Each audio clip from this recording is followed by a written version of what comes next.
नजमुल साकिब साहब, ये मौजूदा जो सियासी सूरत हाल और मौशी सूरत हाल पाकिस्तान के अंदर इस वक्त मौजूद है, और ख़ास तौर पर एक अहम बैनुल-अक़वामी कॉन्फ्रेंस भी पाकिस्तान के अंदर होने जा रही है SCO के हवाले से, तो क्या इस वक्त हालात का तकाजा और हालात हमें इजाज़त देते हैं कि कोई भी एहतजाज हो सके, और इस किस्म का एहतजाज जो हम गुज़िश्ता 2 से 3 दिन के अंदर देख रहे हैं?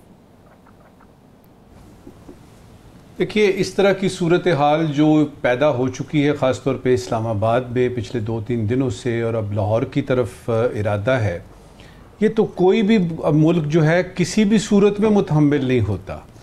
और अगर हालात नाजुक हों, ख़ित्ते के हालात देख लीजिए, आलमी हालात देख लीजिए, मुल्क के अंदरूनी हालात देख लीजिए, मुआशी सूरत हाल देख लीजिए, सियासी सूरत हाल देख लीजिए, और सबसे ज़्यादा इम्पॉर्टेंट सिफारती सूरत हाल देख लीजिए, जिसमें आपके मुल्क का आप यूनाइटेड नेशंस के मेंबर हैं, आपकी कुछ जिम्मेदारियां बनती हैं कि आप लोगों को बताएं कि हम भाई एक तहजीब याफ्ता मुल्क हैं, ठीक है तरक्की पजीर हैं, तरक्की कर रहे हैं, लेकिन एक तहजीब याफ्ता मुल्क हैं।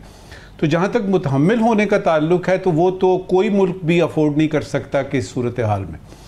अब जबकि फ़र्ज़ करें आपके यानी मलेशिया के जो प्रेसिडेंट हैं वो यहाँ तशरीफ़ लाए हैं, प्राइम मिनिस्टर तशरीफ़ लाए हैं, उनको क्या ये है कि ये हुकूमत की ज़िम्मेदारी है सिर्फ ये बताना कि जी वो आप आए हैं, और उसमें देखें उन्होंने कितनी अच्छी अच्छी बातें की हैं।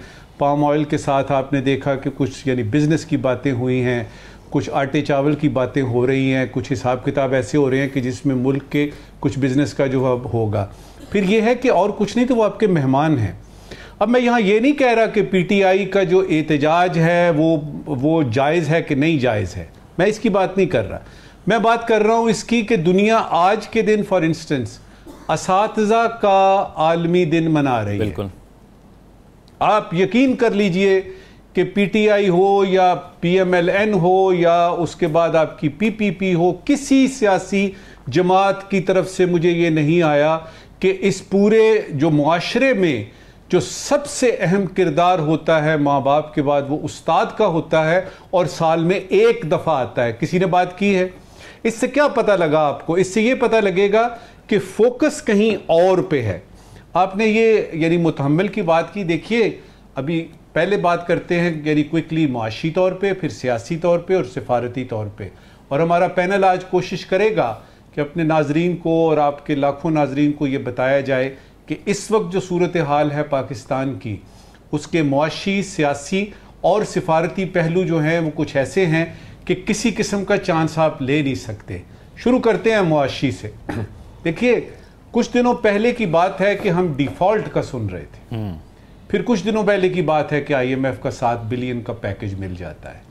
कुछ दिनों पहले हमने देखा कि IPPs की बात हुई, लेकिन इस एहतजाज की वजह से कहीं गुम हो गई है। कुछ दिनों पहले की बात है कि उसमें यह था कि जी आपके जो हैं वो 35 लाख, इतला मिली पिछले हफ्ते, 35 लाख इनकम टैक्स के नए गोशवारे, ये एक रिकॉर्ड है। मुल्क आगे की तरफ जाने की कोशिश कर रहा है मुआशी तौर पे। उसके बाद ये है कि हालात जब आप देखते हैं तो आपको पता लगता है कि अगर ये सूरत हाल ना होती तो कुछ अरसे के बाद ही आपकी तनख्वाहें जो हैं सिविल ब्यूरोक्रेसी की, मिलिट्री ब्यूरोक्रेसी की, आपके पास पेंशन और तनख्वाहें देने के पैसे ना होते। क्या ये इस वक्त किसी का मतमाए नज़र है? क्या किसी को पता है कि मुल्क मुआशी तौर पे किस तरफ जा रहा है? निजकारी का हम सुन रहे हैं, राइट साइजिंग का हम सुन रहे हैं, IMF की मुश्किल तरीन शराइत में से आपको गुजरना पड़ेगा, और उसमें हम क्या कर रहे हैं जी, हमें ताकत चाहिए, हमें पावर चाहिए। सियासत को देख लीजिए, सियासी तौर पे 8 फरवरी के बाद जो सूरत हाल है उस पर इतनी बातें हो चुकी हैं कि कुछ कहना जो है वो अजीब सा लगता है। लेकिन अब जो सियासत से सियासत के मैदान को बाहर ले जाने की कोशिश है, ये ज़रा थोड़ी सी ख़तरनाक है, खौफनाक है, और इसको दोनों ने सोचना है। हुकूमत ने भी सोचना है और अपोजिशन ने भी सोचना है। आखिरी जो आपका सिफारती पहलू है, देखिए कि ये जो SCO की हो रही है, इतनी इंपॉर्टेंट मीटिंग यानी मूट हो रही है, और ये यानी हेड्स ऑफ गवर्नमेंट आ रहे हैं आपके पास, उसमें चीन है, उसमें आपका ईरान है, उसमें आपका बेलारूस है, उसमें आपका रूस वगैरह, ये वो इंडिया है। उन्होंने कह दिया है कि जी आएंगे। अब अगर आपकी ये सूरत हाल और चलती है, लाहौर की तरफ आप जा रहे हैं उधर से ये आता है कि जी देखें सिक्योरिटी की सूरत हाल आप कंट्रोल नहीं कर सकी हुकूमत, मैं नहीं आ रहा, तो एक छोटे से अफसर को भेज देंगे, या ये कहेंगे कि हम वर्चुअली यानी किसी जूम या किसी स्काइप के जरिए अटेंड करेंगे। कितनी बेइज्जती की बात है। अच्छा, एक तरफ है कि आपके हिसाब किताब जो हैं वो अंदरूनी हैं, आपको सियासत में मसला है, आपका मैंडेट चोरी हुआ है, सब कुछ जायज है, मान लिया, लेकिन इसका यह मतलब नहीं। देखिए, एक चीज की इस वक्त बड़ी सख्त जरूरत है। यह नहीं कि एससीओ हो रही है और क्रिकेट टीम मुल्तान में आई हुई है और मलेशिया के प्राइम मिनिस्टर तशरीफ लाए हुए हैं और जाकिर साहब जो हैं वो आए हुए हैं। ये नहीं, मुल्क में अगर एक चीज की जरूरत है इस वक्त आपको बड़ी शिद्दत से, तो वो है आपकी कौमी यकजहती की, और उसके लिए एक इज्तिमाई सोच चाहिए। और ये मेरी दरख्वास्त हुकूमत से भी है, पीटीआई से भी है, अपोजिशन से भी है कि खुदा के लिए एक ही मुल्क आपको मिला है, इसको इस तरह से ना डील कीजिए, कुछ रास्ता ऐसा निकालिए। आप तो बड़े जय्यद जीरक किस्म के सियासतदान हैं। अच्छा, मेरी आवाज आ रही है कि उसमें अवाम पे फोकस हो, कुर्सी लेने की बात जो है वो बाद में आए।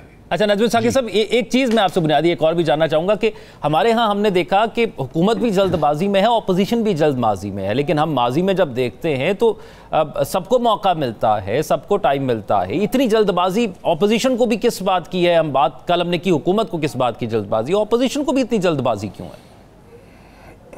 बाबा सीधी सी बात है, जब आप देखते हैं कि आपका दुश्मन जो है इस वक्त स्क्वीज्ड है, मिसाल के तौर पे एक आदमी के घर किसी की बेटी का रिश्ता लेने आए हैं, तो वही तो मौका होता है करने का हंगामा। तो ये तो सीधी सी बात नजर आ रही है, लेकिन इसमें वो ये नहीं देख रहे कि ये जिस घर में रिश्ता आया है या जो बात हो रही है ये हमारा अपना घर है। मेरा पॉइंट नोट कीजिए। जल्दी हो सकती है, हुकूमत को भी जल्दी है तरमीम लाने की, हुकूमत को भी जल्दी है कि वो फटाफट जो है वो पक्का कर ले और अगले 3 साल के लिए 4 साल के लिए पक्का कर ले। उधर से उनको जल्दी है कि खान को कितनी देर तक हम जेल में देखेंगे, उसको बाहर लाना है। जल्दी तो दोनों तरफ है। जो पॉइंट मिस कर रहे हैं दोनों धड़े, दोनों तरफैन जो हैं जो पॉइंट मिस कर रहे हैं वो ये है कि आप पाकिस्तानी हैं, केपी भी पाकिस्तान है, पंजाब भी पाकिस्तान है, आप पाकिस्तान का हिस्सा हैं, उसकी तरफ क्यों नहीं देखते? और फिर यह है कि जिस जमहूरियत की आप बात कर रहे हैं कि जमहूरियत जमहूरियत जमहूरियत, उसमें तो फोकस अवाम पे होता है। मुझे ये बता दीजिए कि हुकूमत जो ये तरामीम ला रही है, आखिरी बात इस वक्त की, हुकूमत जो तरामीम ला रही है उसमें अवाम किधर है? ये जो एहतजाज हो रहा है इसमें अवाम किधर है? और ये जो खखेड़ सारी शुरू हुई हुई है, कहां पे है अवाम?